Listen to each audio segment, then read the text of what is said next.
फारूक, ये इसी नुक्ते में मैं आपके पास आता हूँ।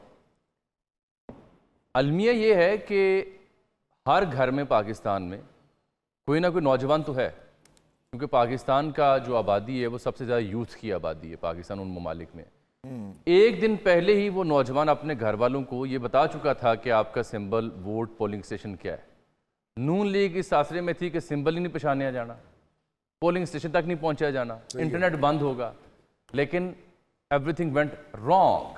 नहीं, मेरा ये ख्याल है, मैं थोड़ा सा इससे इख्तलाफ करता हूँ। कीजिए ना, मैंने इसलिए छेड़ा आपको। जी, करते रहेंगे इंशाल्लाह आगे भी।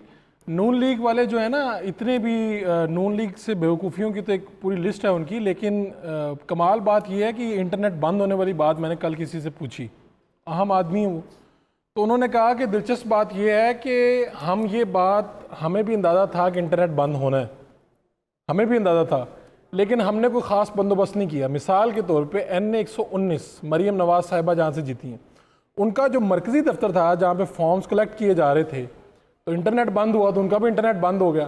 तो करीब जो एक प्राइवेट, मैं अब नाम उनका इसलिए नहीं लूँगा वो बेचारे फंस ना जाएँ, उन्होंने फिर इंटरनेट प्रोवाइड किया सारे दिन के लिए, फिर उनको खास बुलाया भी गया, शुक्रिया अदा करने के लिए। इलेक्शन मैनेजमेंट, ये इलेक्शन मैनेजमेंट है, जिनको पता है कि होना है। इससे ज़्यादा PTI वाले तैयार थे, एक बात। दूसरी बात ये कि ये जो आज़ाद अराकीन वाली सिम्मा चलियां ने, जी एलन मस्क दी सिम्मा चलियां ने, एलन मस्क वाली सिम्मा चलियां, उससे अपील भी की थी PTI ने इलेक्शन के एक दिन पहले कि आप हमें वो बकायदा उनके गली मोहल्ले तक दस्तयाब थी। अब दूसरी बात ये कि आज़ाद अराकीन की, चूंकि मैं बात पहले करना चाह रहा हूँ आपके मौजू से हट के, तो कल जिन लोगों से रब्ता किया गया, दो ही किस्म की लालच होते हैं, पैसे या वजारत। तो एक साहब ने मशवरा करने के लिए फ़ोन किया, उन्होंने कहा कि बताएं क्या किया जाए। मैंने कहा कि आपको किस चीज़ का लालच है? कहते ये तो दोनों चीज़ें ही अच्छी होती हैं। तो मैंने कहा आपको क्या चाहिए? कहते चाहिए तो दोनों, लेकिन इस सूरत हाल में क्या करूं, पिछले 4 दिन से लोग घर पे बैठे हुए हैं और तकरीबन 5-7 हज़ार लोगों से बिलमुशाफा मिल चुका हूं।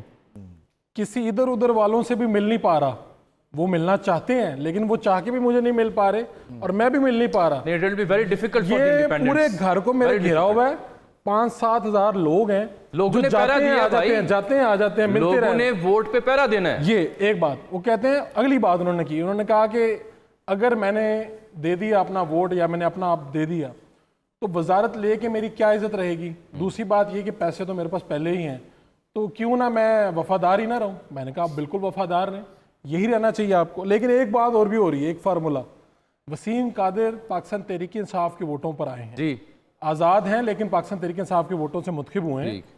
लेकिन वसीम कादिर साहब की आज की शमूलियत के बाद मुझे ये लगता है कि एक फार्मूला जिस पे मैं यकीन नहीं कर रहा था वो सच होने जा रहा है। ये बारिश का पहला कतरा है, बहुत से लोग अब आएंगे इस तरफ। और दूसरी बात ये बताना चाहते हैं, असल में कोई किसी को दिखाना चाहते हैं कि हमारे पास ये कुव्वत भी है। और कुछ लोगों ने ये फार्मूला खुद पेश किया है कि आप हमें उठा लें, थोड़ा सा हमें सख्ती करें हमारे साथ, फिर हम कहेंगे हम मजबूर थे, वो जालिम थी, मैं मजबूर था, ये वाला फार्मूला लगाएं हमारे साथ, फिर हम आ जाएंगे। तो मुझे ये लगता है कि शायद आगे जाके ये फार्मूला हो और पाकिस्तान तहरीक इंसाफ के मासूम और खतरनाक वोटर ये कहें कि हमारे बंदे को उठा लिया गया और जबरन उसकी वफादारी चेंज करवाई। ऐसा नहीं होना। मैं अब वही बात कर रहे हैं, मैंने ये शुरू में क्या कहा था कि पूरा जोर अब लगाया जा रहा है कि नवाज शरीफ एंड कंपनी को अब ले आए।